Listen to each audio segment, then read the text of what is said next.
आप सभी लोग अपने घर पर सुरक्षित होंगे, आपकी सेहत अच्छी होगी, आपकी फैमिली मेम्बर्स, आपके नेबर्स, आपके फ्रेंड्स सभी कोविड-19 में सुरक्षा के साथ अपने घर पर सुरक्षित तरीके से रह रहे होंगे। कल हमने आपको पढ़ाया था locating and picking drop objects या आर्टिकल, यानी कि अगर जो दृष्टि बाधित या दिव्यांग बच्चे का कुछ सामान गिर जाता है तो वो उसको कैसे सर्च करेगा। आज हम पढ़ेंगे sided guide technique.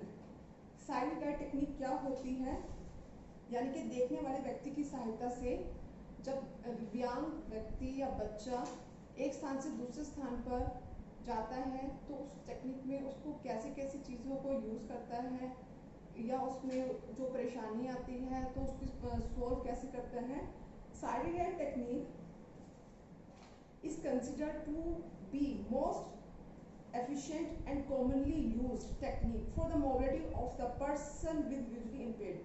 In this technique, the person with visually impaired is accompanied by the sighted who guide him about the path and direction. Given the person's specific instruction during walk, the visually impaired and sighted person are both given training. The sighted person is trained regarding how to guide in a different circumstances, such as going up and coming down the stairways, through narrow pathway, doorways, stairs, and how to avoid or cross the obstacles. The person with visually impaired is given training to receive and understand information from the guide. In fact, the parents and family member can and should learn to use the sighted technique correctly along with the field. With practice, communication begins to get established between the guide. With practice, communication and the person with visually impaired, the guide does not then have to verbally give instruction each time. The pressures of the guide hands, his pace of walking, etc. communication to the visually impaired person regarding the change in the direction, obstacles in the way, and so on. अर्थात किसी देखने वाले व्यक्ति की सहायता से चलना कुछ दृष्टि तक अच्छा है। जैसे जो दिव्यांग बच्चे हैं, जब उनको अननोन प्लेस में वो जाते हैं जहाँ के बारे में उनको जानकारी नहीं होती है, उस समय वो दृष्टि साइडेड गाइड यानी कि दृष्टिवान व्यक्ति की सहायता ले सकते हैं। यह कुछ दृष्टि में बहुत अच्छा है, यूजफुल है, क्योंकि इसके अंतर्गत दृष्टिबाधित व्यक्ति किसी दृष्टिवान साथी के साथ एक स्थान से दूसरे स्थान पर आसानी से सुरक्षापूर्वक आ जा सकता है। इस तरह दोनों ही व्यक्तियों के लिए सीखने का अवसर है, क्योंकि इसमें दृष्टिबाधित व्यक्ति को भी उस नए स्थान के बारे में जानकारी मिलती है, वहाँ पर क्या क्या ऑब्स्टिकल्स हो सकते हैं, वो उसके लिए फेमिलियर होगा नहीं होगा, और साथ में जो दृष्टिवान व्यक्ति है उसके लिए भी ये यूजफुल टेक्निक है। इसके द्वारा उसको पता चल सकता है कि यदि उसके साथ कोई उसका दोस्त विजुअली इम्पेयर्ड उसके साथ कहीं ट्रैवलिंग कर रहा है तो वो अननोन प्लेस पर उसको कैसे आसानी से वहाँ से एक स्थान से दूसरे स्थान पर ले जाए, जैसे कोई ऑब्स्टिकल आए उसका वो कैसे एकदम से सोल्यूशन निकाले। इसी तरह दृष्टिवान व्यक्ति भी सीख सकता है कि विशेष परिस्थितियों जैसे सीढ़ी से उतरना चढ़ना, टाइट कंजस्टेड रोड्स होती है, कंजस्टेड जैसे वॉल्स हो गई, उन वॉल्स के बीच में से कैसे निकलना है, कोई कंजस्टेड पाथवे हो गया यानी कि रास्ता, तो इसमें वह सीख सकता है कि एक स्थान से दूसरे स्थान पर कंजस्टेड जगहों पर जाने में क्या क्या परेशानी होती है और उन परेशानियों का वह सामना किस तरह से कर सकता है, कैसे इजीली वहां से मूव कर सकता है। जैसे खुले हुए दरवाजे आदि जगहों पर दृष्टिबाधित व्यक्ति का मार्गदर्शन कैसे करना है। दृष्टिबाधित व्यक्ति भी समझ सकता है कि कब सहायता लेनी चाहिए और कब नहीं। यदि उसमें कुछ ध्यान देने वाली बातें भी होती हैं। सहायता लेने से अगर जो कोई दृष्टिबाधित व्यक्ति मना कर दे या अगर कोई दृष्टिबाधित व्यक्ति किसी दृष्टिवान व्यक्ति को बोले कि मेरी सहायता कर दीजिए, अगर जो वो मना कर दे तो इसमें दोनों को बुरा नहीं मानना चाहिए।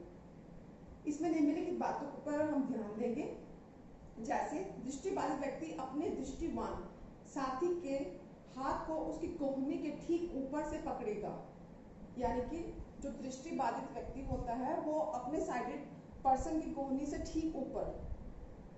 अभी मैं आपको थ्योरेटिकल पार्ट बता रही हूँ, इसका प्रैक्टिकल भी मैं आपको करके दिखाऊंगी।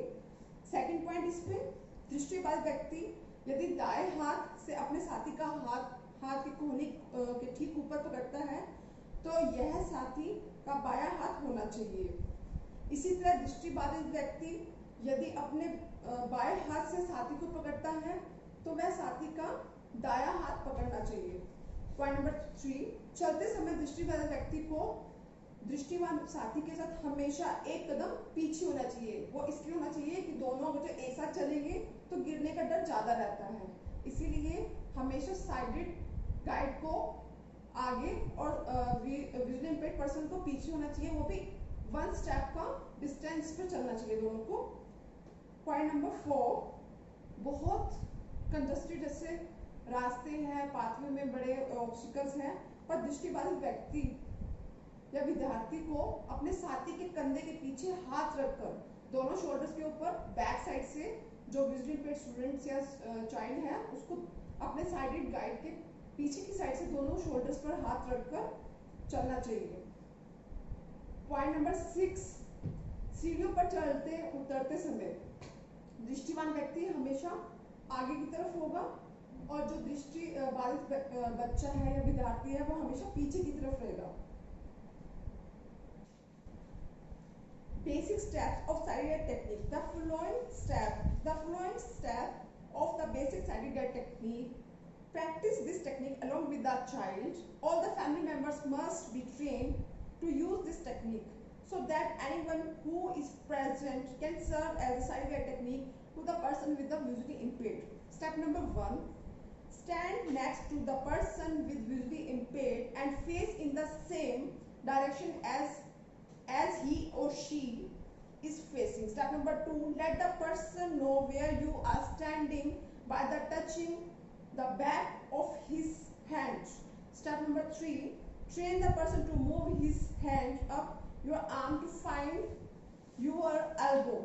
Step number 4, ask the person to hold your arm slightly, not tight, above the elbow with a firm but be relaxed grip in the such as a position that his thumb is on the outside of your elbow. Step number 5, the person should hold your elbow close to the body and should always be half a step behind you with his shoulders directly in the line and behind. Step number 6, the person can be either on your left or right side depending on which side both of you feels more comfortable. Step number 7, begin using the sighted guide technique by first moving around with the person in the house. As you and the person move around, describe to him the various room, the way of furniture kept in the room, the things to avoid and so on. This description helps to person to form a mental map of all room and is a part of orientation training. Step number 8, once the person is able to move around in the house, take him outside in the neighborhood for the park, guide him to the trees, flowers, swings, fans, so on, encourage him to touch things. This is where he learn about them and will know how to walk around this. Side technique के द्वारा हम visually impaired students को room की अंदर जो जो सामान है उनके बारे में बता सकते हैं, बिल्डिंग के रोटेशन करवा सकते हैं। जैसे हम किसी अननोन प्लेस पर गए या किसी ऑफिस में गए तो हम इसको 2 पार्ट में डिवाइड करके इसका प्रैक्टिकल आपको बताएंगे। नंबर 1, एक बिल्डिंग में जो अननोन बिल्डिंग है एक विजुअली इंपेयर्ड स्टूडेंट्स के लिए, चाइल्ड के लिए, उस बिल्डिंग के अंदर उसको मोबिलिटी कैसे करनी है एज ए साइड टेक्निक के थ्रू। सेकंड, किसी ऑफिस, बैंक या आप किसी स्कूल के ऑफिस में या किसी कॉलेज के ऑफिस में गए, उसके अंदर एक विजुअली इम्पेयर्ड पर्सन को साइड गाइड या केन के थ्रू कैसे मोबिलिटी करनी है, इसके बारे में भी आपको प्रैक्टिकल में मैं बताऊंगी। आशा करती हूँ आपको साइड टेक्निक हिंदी और इंग्लिश दोनों पार्ट्स में बहुत सरल भाषा में समझ आई होगी। कल मैं कोशिश करूंगी कि मैं इसकी प्रैक्टिकल की वीडियोस आपको अपलोड करूं। आप प्लीज इसको ध्यान से समझिए, और मैं खुद ये आशा करती हूँ कि मैं बहुत ही सरल भाषा का यूज कर रही हूँ जिससे आपको बहुत आसानी से समझ आए। बट इसका प्रैक्टिकल जब तक आप नॉलेज गेन नहीं करेंगे तो आपको थ्योरेटिकल पार्ट बिल्कुल क्लियर नहीं होगा, क्योंकि किसी भी चीज़ के लिए प्रैक्टिस डिपेंड करती है। लर्निंग के लिए भी जब तक हम बार बार प्रैक्टिस नहीं करेंगे तो लर्निंग नहीं कराई जाती। बाकी आप सब अपना ध्यान रखिए कोविड-19 में। धन्यवाद।